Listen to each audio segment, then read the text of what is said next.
গাইবান্ধা সুন্দরগঞ্জে সরকারি খাস জমি দখল করে ঘরবাড়ি তৈরি করার অভিযোগ উঠেছে। এ বিষয়ে উপজেলা নির্বাহী কর্মকর্তা ও সহকারী কমিশনার ভূমি কার্যালয়ে সরকারি খাস জায়গা দখলমুক্ত করতে লিখিত অভিযোগ দিয়েছে এলাকাবাসী।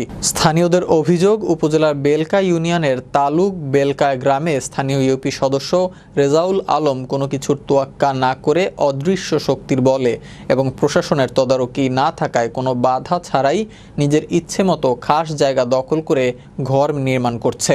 এ বিষয়ে উপজেলা নির্বাহী কর্মকর্তা তরিকুল ইসলাম জানান, তদন্ত সাপেক্ষে অভিযুক্ত ব্যক্তির বিরুদ্ধে আইনানুগ ব্যবস্থা নেওয়া হবে। শহর এলাকায় স্কুল তো আর কম, তাছাড়া খেলাধুলার জায়গা নাই, খাওয়া পাওয়ার সংখ্যাটা বেশি। একটু জায়গা হলে ভালো হয়, খেলাধুলা করা যাবে।